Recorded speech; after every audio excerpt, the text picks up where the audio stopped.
Welcome to the Pursuit of Wellbeing podcast. My name's Maria Brosnan. I'm the founder of Pursuit and your host for the show. This podcast is dedicated to providing wellbeing information, inspiration and support for teachers, leaders and school staff around the world. Hello! Today I am joined by Maria Brosnan, who is an educational leadership and wellbeing specialist. Hi there, Maria. Hi, Caroline. Good to talk to you. I should add, you are also a podcaster, so let everyone in on our secret. This is a little bit weird. Podcasters podcasting. It's really nice to podcast with a podcaster. Yeah. Well, let's see where this takes us. So I introduced you quite briefly there, but your background is really interesting, and I would sort of class you as somebody who's a sort of serial entrepreneur and kind of founder in the education space. And obviously you have your own knowledge around well-being. Why is your focus now kind of firmly on well-being, would you say? It's a great question, because I've been involved in wellbeing for over 30 years in various capacities. I did counsellor training many years ago and worked with people at the end of their life. I've worked as a coach, as a mentor. So all throughout my life, wellbeing has been the main thread that sits behind everything I do. But now I think because I have, one of the reasons at least is I have 6 siblings and 4 of them are teachers. When I say 4 of them are teachers, 4 of them were teachers. 3 of them left the profession due to stress-related reasons. And especially my younger brother had a massive heart attack and survived, fortunately. But he was a teacher in a school, big school in rural Victoria in Australia, and just walked away. So right, I'm walking away from all of this. And I just felt like that was a few years back. And I thought, oh my God, what a loss, because he was an amazing teacher. But what a loss for him personally, for his students, for the profession. And it just was a huge wake-up call for me. But two other siblings left the profession as well. And it just, because I've worked in schools for so long, I've worked in schools for over 15 years doing various things, most lately leadership training and wellbeing training.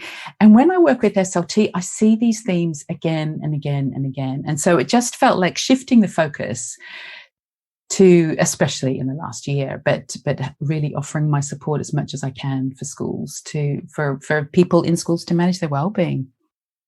Yeah, it's interesting as someone like you who kind of works with schools but not necessarily in one, to think about the kind of fresh perspective and experience from other types of sectors and organisations that you can bring. And what kind of things did you sort of notice in those conversations with school leaders? I think there are real themes, because I've worked in literally hundreds of schools up and down the country, and it really gives me a very privileged perspective. But I start to see themes of how, well, I know we're going to talk about this a little bit more in a moment, but how we manage stress.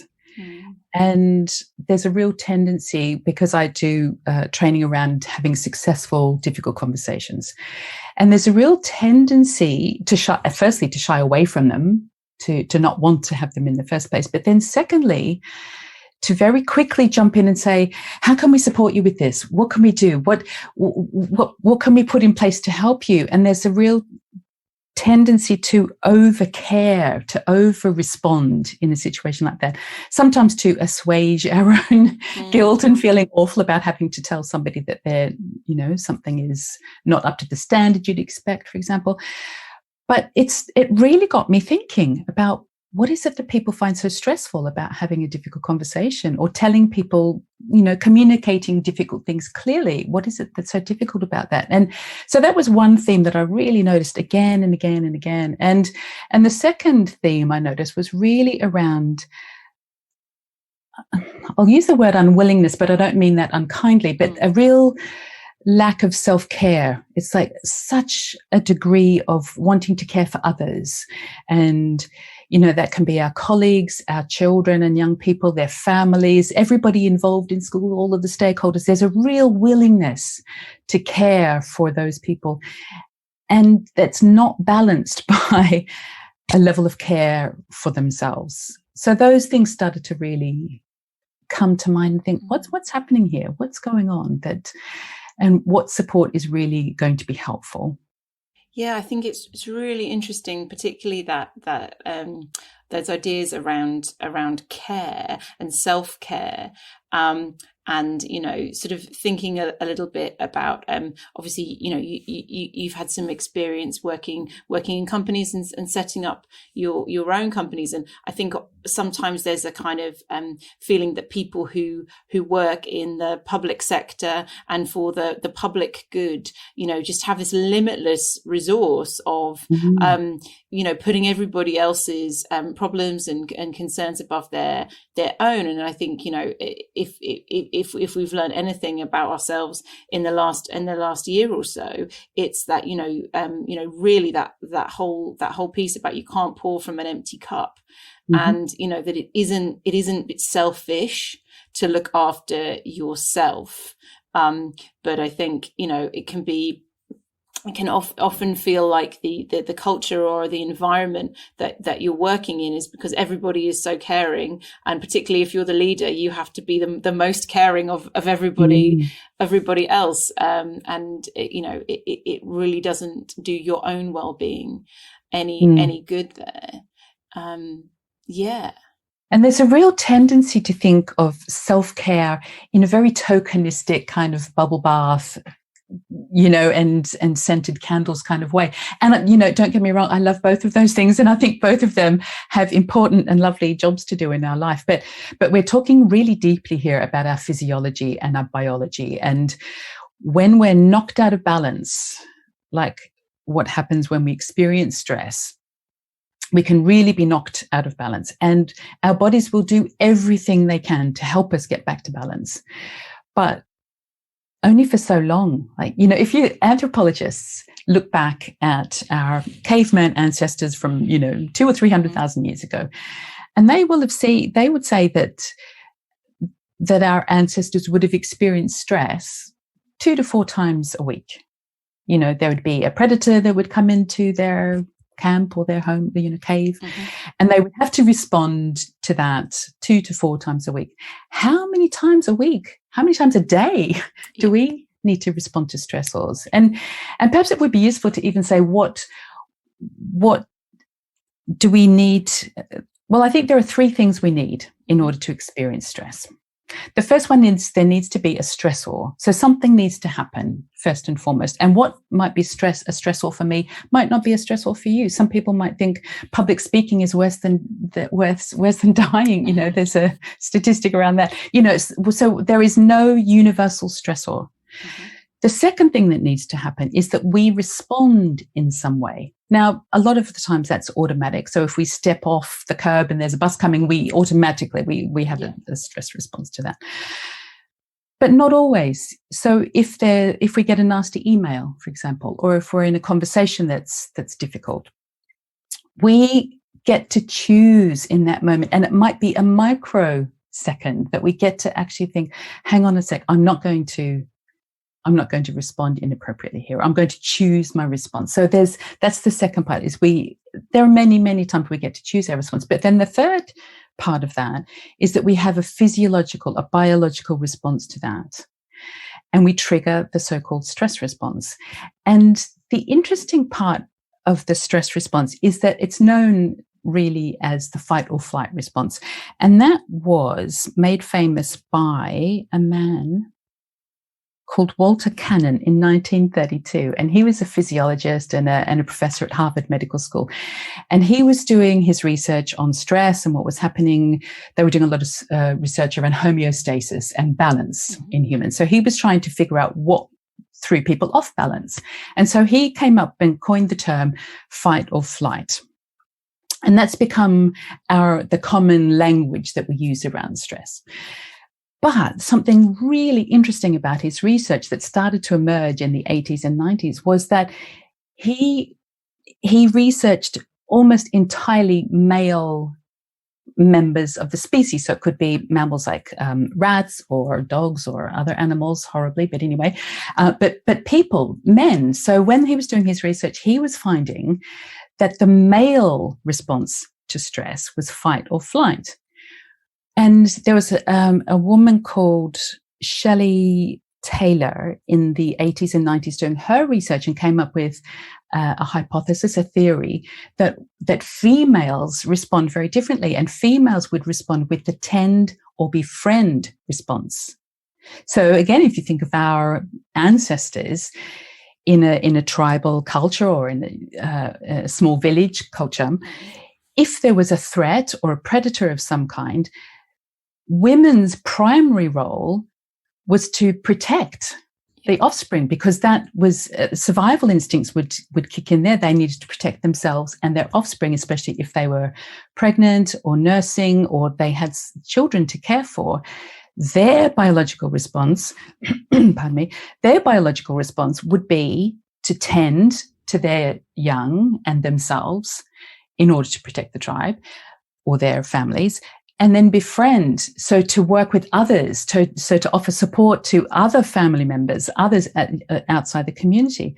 So there's a really different response to males and females, and I'm not saying this in a particularly gendered way. And I, just to acknowledge that it's a biological response that people of different that identify differently will experience across a whole spectrum. So I just want to make that clear as well.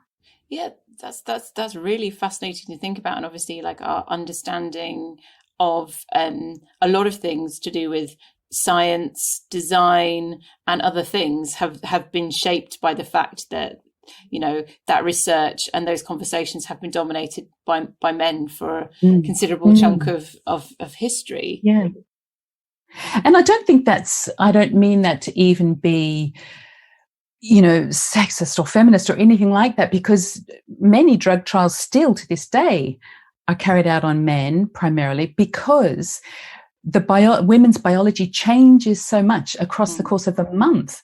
So it seemed to be much less stable. So a lot of results are really skewed towards men's biology. And I'm not saying that's right or wrong. I'm just saying that we get different results. And it's really interesting there to think about, obviously, the kind of physiological reaction that is happening to stress. And also kind of, it's wild to think about it, isn't it? Like, kind of thinking about our ancestors being chased around by dinosaurs or whatever, and then we're dealing with emails.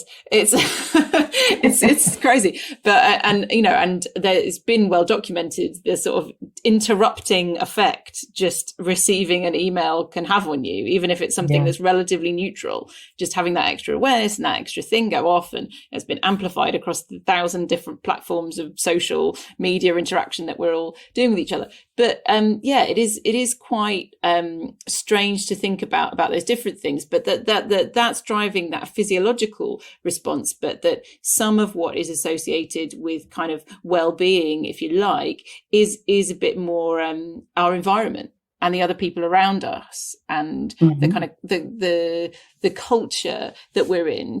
What are your thoughts on that? Well, I think feeding back that tendency, the theory of tend or befriend, if we feed that back into schools, and back to my earlier points about why is it that there's such a tendency to overcare, and I think so. If we look at that as a stress response.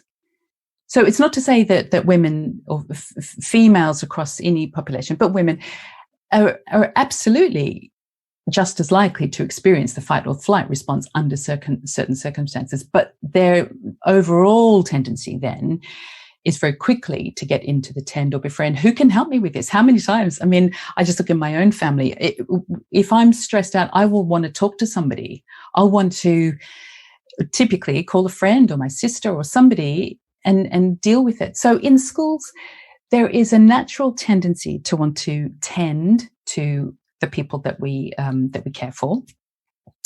But if you think of that as a stress response, then it can go too far. And I think what we're seeing, even in response to the pandemic, is constant risk assessment. like assessing the risk all the time, to the point where we're looking to keep everybody safe from everything all the time. Like it's like a compulsion, which concerns me a bit, because we're not looking at the balanced side of that. Okay, what's the cost benefit analysis of this? And that's using the more masculine part of it. And we all have our brains have two hemispheres. So we have a more masculine, more analytical approach, and we have a more feminine, more creative, more caring approach. But we both have both parts of that, whether we're male or female or fluid in that way. It doesn't matter. We each have our own response to things.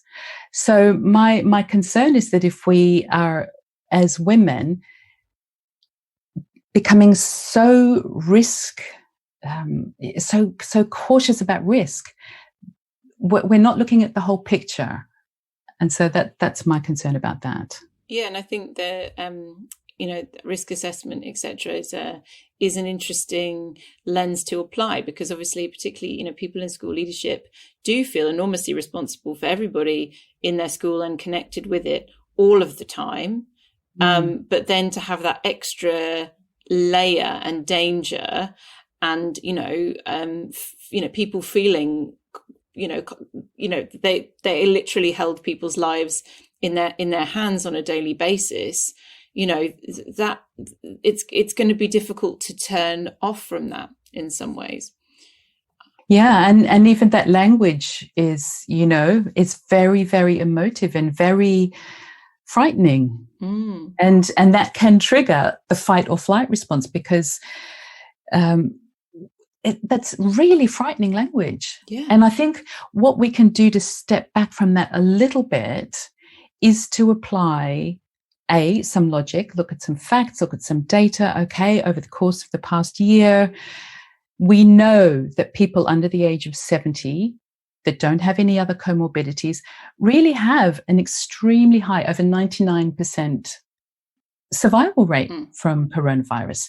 So we know that we can reassure ourselves to some degree there. And of course, there are many, many exceptions. And I'm not saying for a minute that this isn't a threat, etc. What I'm saying, though, is if we try to keep everybody safe all the time, then we can go down a very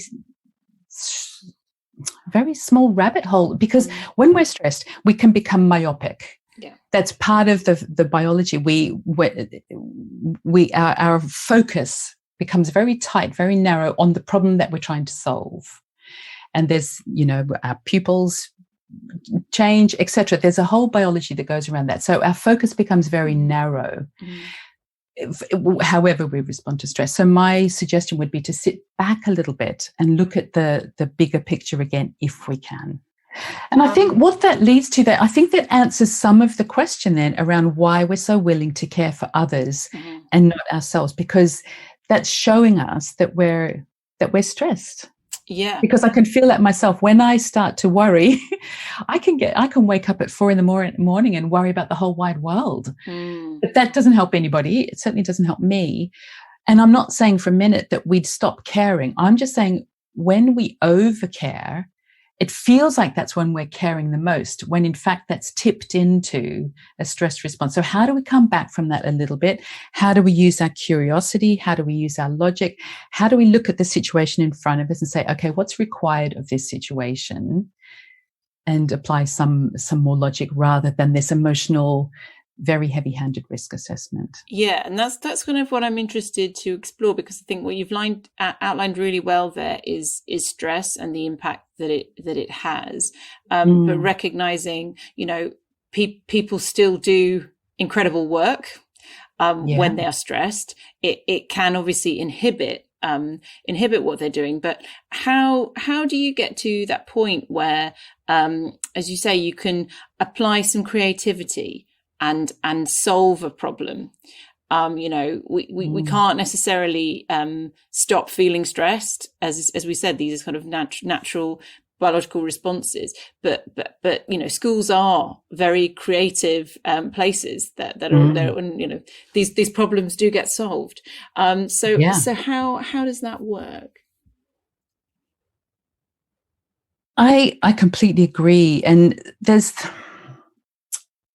I think we naturally come back from stress. Our body won't let us stay stressed for long. So we have coping mechanisms that help us with that. So they can be healthy coping mechanisms like talking to a friend, doing some exercise, having a meal with your family. There's lots and lots of different ways that you can bring yourself back from that feeling of stress. But there are unhealthy coping mechanisms, like drinking alcohol to excess, shopping or gambling or those kinds of things to excess, or withdrawing to excess. There was actually a really interesting study done by Ripetti in 1989, and she studied the difference between men and women. And I don't want to belabor this point, but I just think it's a really interesting lens to look through things differently. But in terms of men and women in relation to each other after they'd had a difficult day at work. So if a man has had a difficult day at work, if it involves some kind of interpersonal problem, when he came home, he would tend to be aggressive or play that out in a more aggressive way. If it was not an interpersonal thing, so it could have been something, I don't know, around data or something that's not a personal problem, when he came home, he would tend to withdraw. And they did this experiment many, many times, and they saw this tendency, which really is they either fight or flee. So that's the response that is demonstrated again and again. What women would tend to do is come home and they would nurture their children more. They would want much more cuddles. They would want much more family time. They'd want to be with other people, and they'd want to, express that, because part of the release of hormones for women is they release oxytocin as part of that stress response. They want to be around other people. And that goes to show then in this past year why relationships have been under such intense pressure, because we haven't had those natural outlets as much as we normally would. We are with our partners and our immediate family, so much more than we ever have been. And you can see why men would have a different response to stress than women. And it just goes to show us different ways that we can resolve these things. So how can we be creative there? Just by understanding, just being aware that we're different, we can give each other different things. So back to your question about schools being creative places. Most of us are not stressed. There's different kinds of stress. There's acute stress, which is like if you step off the curve and there's a bus, coming, that's acute stress. We have to respond in that moment. But many of us have a chronic kind of stress, kind of humming along in the background. But we can bring ourselves back from that in a really simple way. In fact, should we do it? I can do a little technique. Oh yeah, please. Help people come. All sorts of stuff humming away in the back of my head. I really am a huge fan of biology and physiology and understanding what's actually happening to us when we feel and experience these things.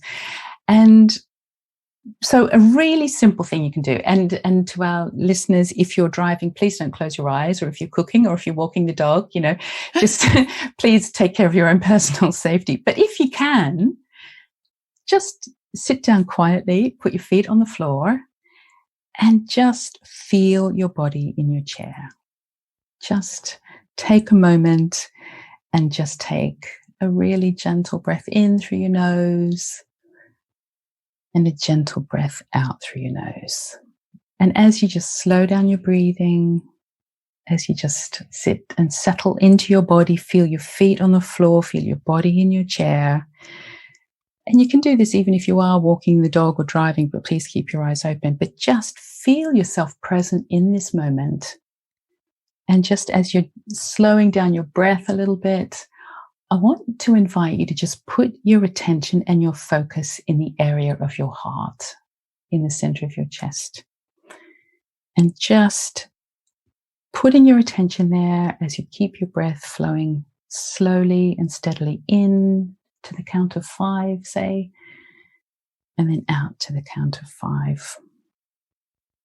Just this simple practice of slowing down our breathing, making it a little bit deeper, and putting our attention out of our busy minds down into our chest, into our heart. And I think I'll just invite you back into the room or whatever you're doing now. Just so that was what, a minute and a half. Do you feel any different, Caroline? Yeah. Fundamentally, like physically quite different. I'm sitting differently. My shoulder, I feel less tense. Really, really quite powerful. But with that focus piece, then you just kind of turn off the things that are sort of humming away about what you need to do next, or those kinds of things, and just really in the moment there. Yeah, very powerful stuff. And that's one of the most powerful ways we can self-regulate. That's literally turning off the stress response. Mm-hmm. It's and that's, I think, the ultimate creativity is being able to control what's happening in our body. Of course, it's not always easy to do, but you can do it if you just practice this in the moment that you need it, in the moment as you're driving to work, if you're sitting at the traffic lights, or, we can do these simple things to ground ourselves. And it has a massive effect on our bodies, and of course our minds, because our minds are so busy, so busy. When we take our attention out of that just for a minute, it's phenomenally powerful. Indeed, and that was a really interesting technique. And you mentioned that you've done various different types of work associated with well-being, and I'm just kind of interested to hear from you sort of the aim of what it is that you're kind of doing with all these different sort of pieces that have come together for you at this point. Yeah. I think if I had to sum it up, it would be to help people learn the skills to self-regulate, like we just did then. Mm-hmm. Because it's so empowering.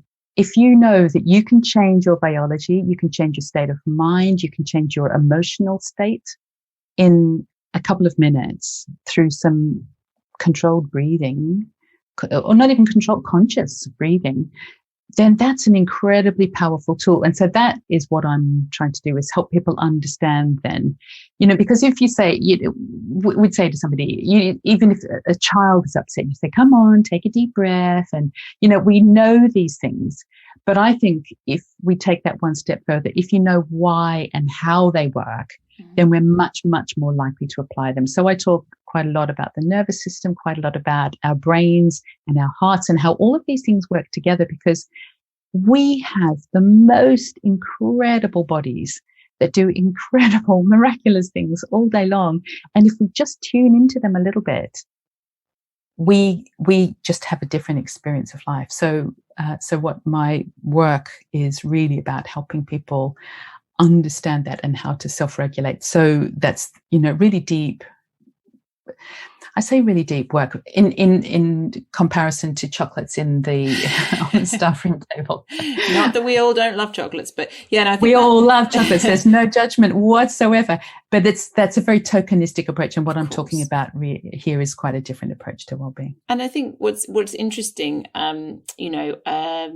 a while back we had brilliant Dr. Emma Kell and Adrian Bethune on the podcast, and we were talking about their book on teacher wellbeing and self-care, and kind of looking at some of the individual ways in which we can exercise wellbeing, and recognizing that it actually is it's not a one-size-fits-all solution, and there's quite a lot of discretion and control and autonomy that we actually have, even at those times where we don't feel those things. And I think what is interesting about what you're saying is, and you're completely not saying there's a one size fits all solution. Don't, let me, deal with any misunderstanding there. But what you're saying is that, the body controls a lot of this. And actually, if you can start to understand and regulate using that, then actually, that universal stress response is quite central to it. And that's just a really interesting kind of and different way of looking at it. Yeah. Well, I look at well-being from a very holistic perspective, that we have mental, emotional, physical, and spiritual health. And by spiritual, I don't mean religious, but I mean our sense of purpose in life, our sense of meaning. And they are utterly interconnected. We can't take our mental health out of our bodies as if it's some separate thing. We can't think that our emotions are separate from our sense of how we feel about our life and our place in our life. They are utterly interconnected. And I think there's a real danger in thinking we have to take care of mental health and well-being. Of course we do, but we have to take care of all aspects of our well-being. And I think the biggest elephant in the room is emotional well-being and emotional regulation. And but they're not separate from each other. And to your point about having a one-size-fits-all approach, I think if we look at our biology, there's definitely a universal understanding of that. But I have a coaching background, so I think the model of coaching is if you start at point A, so whatever the problem is. So I work a lot with businesses. I also work with senior leadership teams and teachers. But if you apply a kind of coaching model across that, then you can solve any problem, because I'm not solving anybody's problems. I'm helping you recognize you're at point A and you want to be at point B. And that could be dealing with a health issue, dealing with a family issue, dealing with, an HR issue, dealing with whatever it is.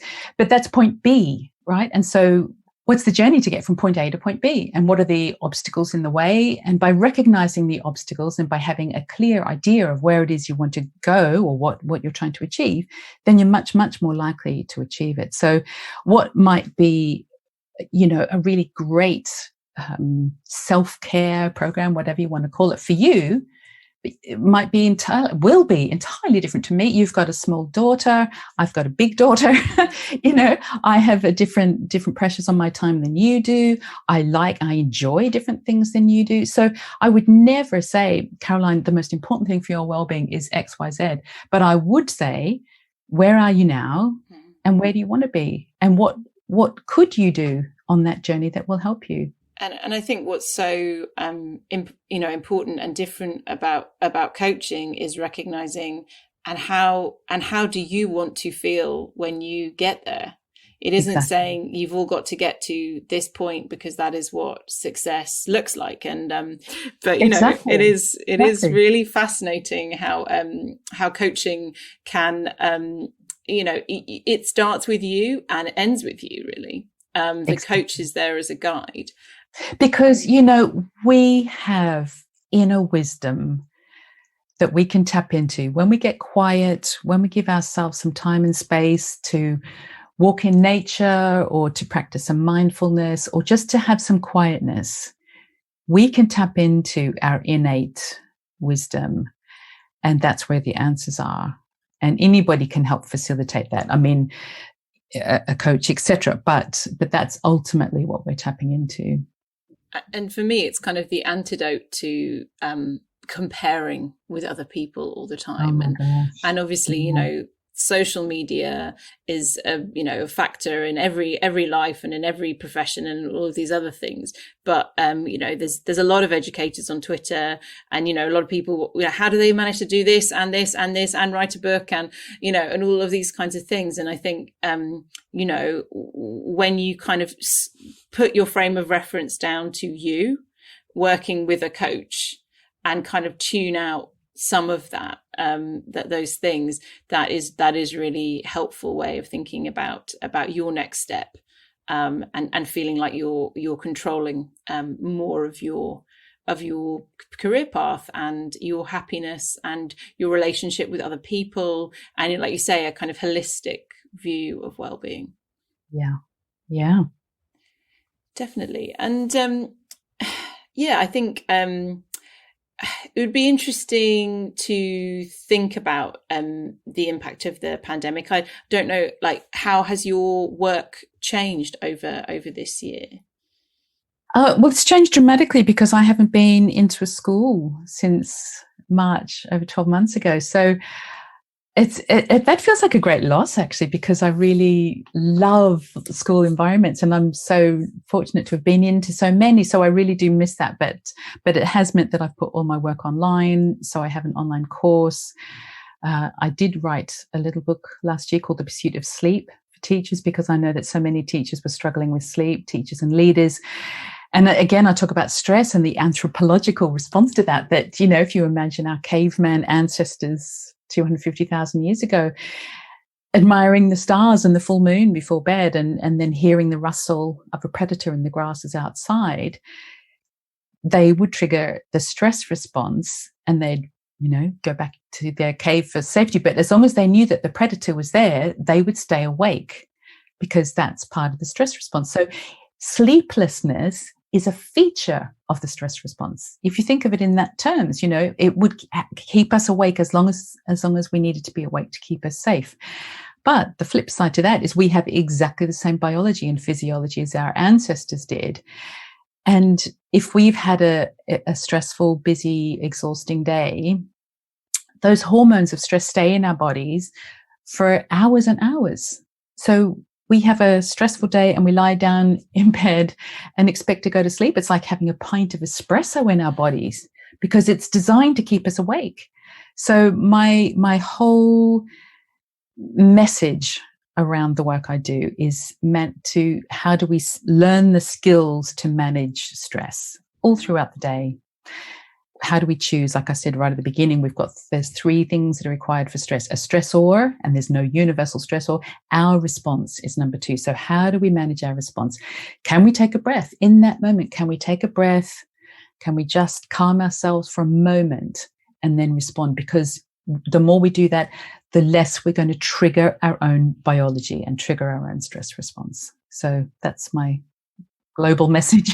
I'm kind of interested around the pandemic, that potentially, what a lot of us have been suffering with is a kind of, I guess, a duller sense of, and forgive me if I'm using the wrong word, kind of anxiety around, this all-encompassing global thing that, is impacting every aspect of our life, but is not, a bus about to run us over. How is the response different to that? Well, it's chronic. So the bus is acute, right? It's in the moment, but chronic is long lasting. And so our bodies were never, ever, ever designed for this. And so my thinking is to reduce or eliminate the news as much as possible, because it's hyper focused on things that are just not helpful to us. So get the news that you need to do what you need to do, but really reduce the amount of news you consume, because it's so reactive, and it forces, it triggers a response or a reaction in us that's just not helpful. So that would be number 1, reduce that. And as you said about social media, I've really reduced social media as well, because you could get a little dopamine hit, or you could get a really nasty shock. Something could really trigger you and really upset you. And that's hard to manage, because it's, it happens so quickly. So I would manage that. I would spend more time outdoors as much as possible in nature. It's a really interesting time. If we go back to our what we were talking about earlier about tend or befriend, we want to take care of each other. That's our tendency. We want to care. We want to do the right thing for other people. And I think if that's taken too far, then it's very depleting. It's very exhausting. And as you say, we have this dull level of anxiety that's like, oh my God, how much more?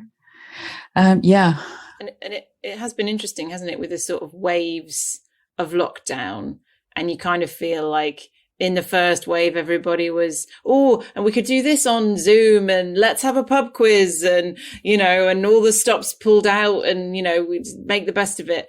And then, as it kind of happens again and again, people are just a bit more like, actually, I'm just going to watch telly. I can't be bothered to do another Zoom meeting in the evening or whatever. Yeah. And it is, as you say, it's unsustainable at that level, at that peak. Yeah. But there are lots of things we can do to take care of ourselves, and I would say number one is connection. Well, especially for women, obviously, in that sense, to connect as much as we can, but from a place of not wanting to rescue other people or to impose our views on other people, but just to gently be there for other people. That's a real tendency for women. Just as a little aside, I was watching Grand Designs on the weekend. Speaking of watching telly, I was watching Grand Designs, and they tend to build houses that are 10 times too big and cost 10 times too much. And it got to the point in the show where it was like, really, are they going to make it? And the woman in the partnership threw a little party. She just invited all of her friends over, and the man just about jumped off the balcony. He couldn't take it. So looking at those two responses, I thought that was really interesting, because all he wanted to do was withdraw to his cave and deal with it. And she needed her friends around her because she couldn't take it anymore on her own. So number one, connections, as much as you possibly can. Connect with other people for support and care and love. And then physical exercise is great. Do what you can, as much as you can outdoors. Noticing, mindfulness, being aware of what's happening, enjoying things as much as you possibly can, being generous with other people, giving what you can of your time and attention that feels authentic and real and possible for you without overdoing that. So there's lots of things you can do. And this is a really, I'm so sick of that word. Everybody is unprecedented, but it is. And so we need to approach it in a slightly different way now. I'm glad you shared that episode of Grand Designs, because someone was telling me about a horrendous one the other day that had them in tears. So many of you do. I feel like almost you're doomed to failure by going on you have to have some jeopardy if you go on the program. So no, I think that is really interesting, as I say, to look at these two different kind of modes of being, and this sort of perpetual feeling versus the kind of instant kind of stressors that attack you. And thank you for describing your kind of how your services have evolved and how you're kind of going on online with more things. And I gather you've got a launch of something new coming up quite soon. Can you tell me a bit more about that? I do, yeah. I'm starting a new thing called Instant Calm, and it's a weekly session on Thursday afternoons. And it came about because I did a pilot program of my course with Havering Local Authority in London with 10 schools, and people really enjoyed the course and really got a lot of benefit out of it. But we had regular Zoom meetings because we were doing a pilot. I wanted to check in and see how people were going.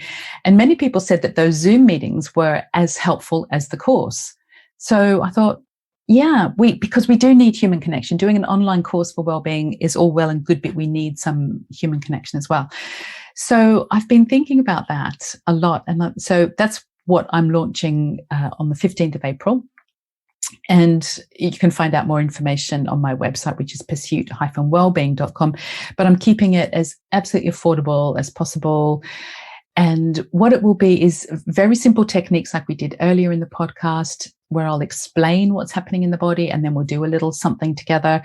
I've got tons of friends who are facilitators of workshops of different kinds. And so I want to bring in different experts to talk about well-being in different ways, but talking about rest in different ways, how we can rest our minds, how we can rest our emotions, lots of different ways that we can find instant calm. And the beauty of that, doing that for just 15, 20, 30 minutes a week, has a very long lasting effect. And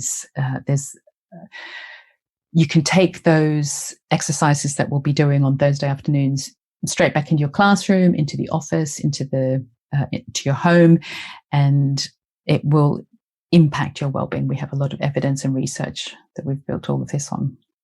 Fantastic. And we will, of course, pop a link to that in the notes for the podcast. And thinking about kind of your hopes for the future, really. I mean, we talk a lot about, this pandemic giving us kind of pause for thought to think about how things have been working in schools and what might change in the future.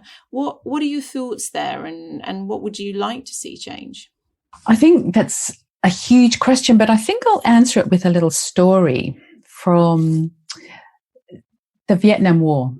And there was a man, he was the most senior member of the American military, and his name was Stockdale. And he was captured and held captive for almost the entire time. I think it was about 8 years. And he was held in a prisoner of war camp with many other military.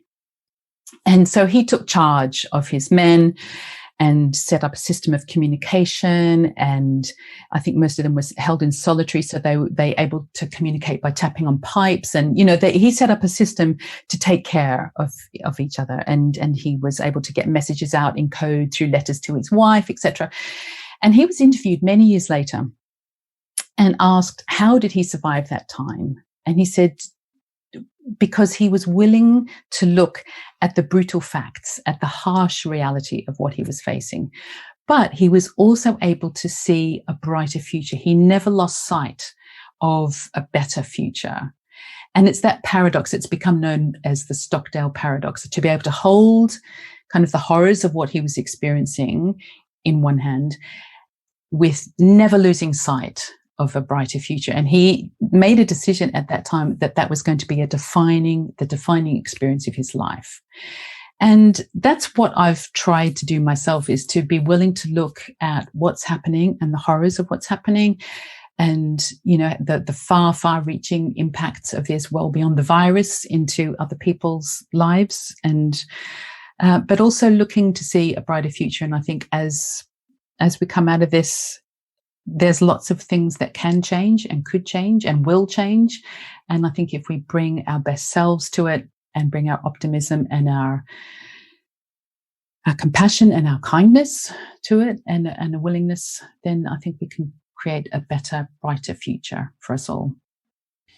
Yeah, that's a really uplifting note to end on. And I think it is, it's interesting kind of to think about, the sheer amount of knowledge we have as just normal citizens about what's going on in this country, in other parts of the world, and for school leaders at the heart of a school community, holding kind of in their minds and in their hearts so much knowledge and information about families and individuals and stories and this kind of thing. And it is about, how do you kind of quell that overwhelm, because there is only so much that one person can do, and also look after themselves, and but also be hopeful, and not let that knowledge and that concern kind of weigh you down. It is these are interesting times to be alive and having different conversations with people who have different experiences and knowledge. Yeah. And I think the more we can bring compassion and a willingness to try to understand another person's point of view, even if you don't agree, just to find that compassion and willingness will make a huge difference, I think. Yes, indeed. Compassion always. And is there anything else that you'd like to share with our listeners in closing? Yeah, I think one of the great casualties of this pandemic has been nuance and subtlety, and a willingness to listen to another person's point of view without automatically jumping to a conclusion. So that would be my invitation, to build that little bridge of understanding between, especially, I know so many families that are struggling with people having different views of different things. So just try and build that little bridge of understanding and compassion. Indeed. And thank you so much, Maria, for taking the time to talk to us. Thanks so much for listening. Now check out our website, pursuitwellbeing.com. If you enjoyed the podcast, Please hit the subscribe button in your podcast app, and if you feel inspired, please rate and review it and share it with your friends. I love getting your feedback and learning how we can improve our program.